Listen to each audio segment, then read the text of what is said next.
Do you sometimes wonder whether you can make money and do what you love? Well, the answer is absolutely yes. And in this video, I'm going to give you a couple of real life examples, real people who have done just that, and you'll get an insight into how to do the same for your product or business, for your thing that you're passionate about, for your thing that you find deep meaning and purpose in.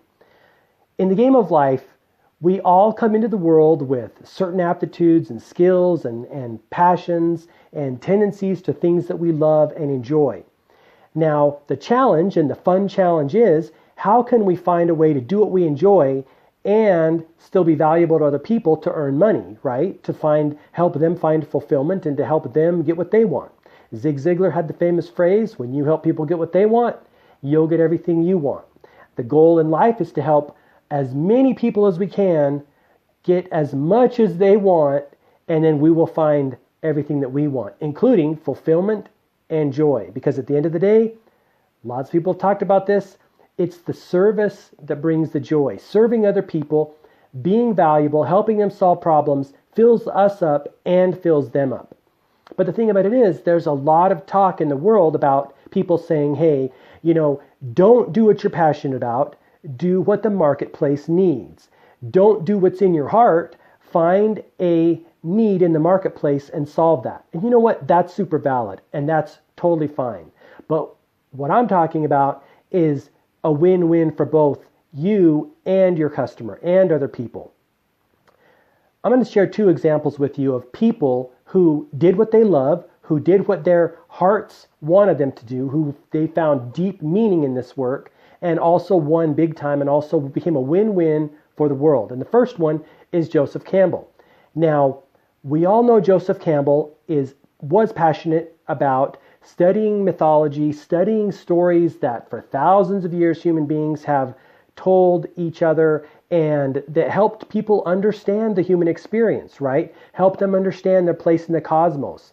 And his books, The Power of Myth and The Hero's Journey, and his essays and his work have greatly benefited people. Here's the thing about Joseph Campbell. He spent years and years studying those things. Now, if he hadn't have packaged what he did and all that work in a way that was valuable to other people, that helped other people find meaning and helped other people enhance their own experience, it would have just been a hobby and it would have ended with him. It would have been something he loved to do. He probably would have died very poor, but he would have been happy. But my contention is you can have happiness and joy and have money.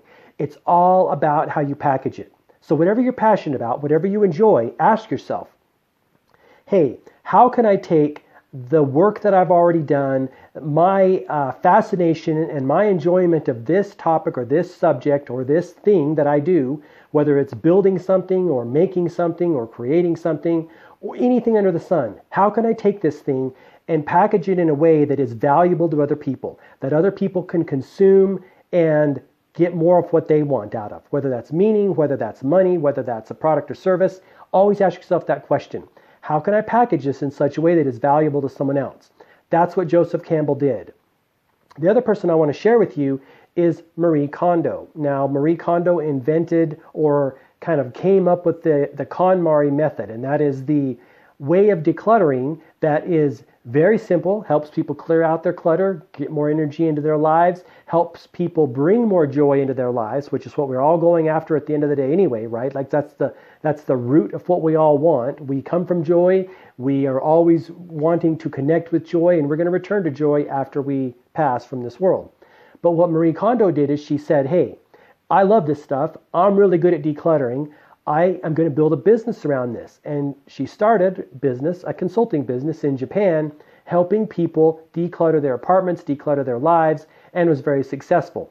But she didn't stop there. Then she wrote a book called The Magic of Tidying Up. And since then she's written, I think, at least one more book, maybe two, and some workbooks. But what's she doing? She is packaging her knowledge and wisdom and her aptitude and her joy in a way that is beneficial to other people. So that's what you have to do in your business, in your life, is keep asking yourself that question. What other ways can I package what I'm enjoying, what I love, and what I find meaning in ways that are beneficial to other people? And here's where the creative mind has to come into play, right? Because you've got to get creative and think, okay, how can I help more people more often in a better way? And just keep asking yourself that question, because you're doing what you love and you're going to package it in a way that benefits other people. The thing about it is whatever you do, in order to do it at a high level, in order to get to the Joseph Campbell status, in order to get to the Marie Kondo status, you're going to have to love what you do. It's going to take evenings, it's going to take weekends, it's going to take a lot of time to reach that level of mastery where you're really, really good. Some people talk about the 10,000 hours to mastery, whatever you want to call it.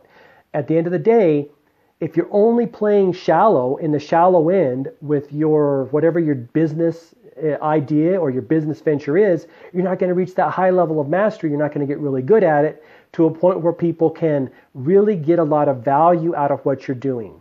So you have to be doing something you love, doing something you're passionate about in order to get to that high level of mastery. So that's, at the end of the day, that's the real answer. You can do what you love. You can do what you're passionate about it. Just make sure you package it in a way that is valued by other people. And I also want to say one more thing about this, and that is, a lot of it, 80% of your success is going to be about your marketing and advertising. How well can you promote yourself and your product or service in the marketplace?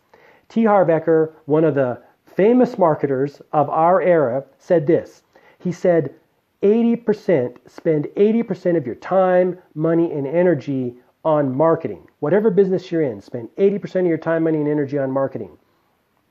If you do that, you're going to be very successful. You can still spend that 20% on creating the best, awesome product or service that is really, really high value.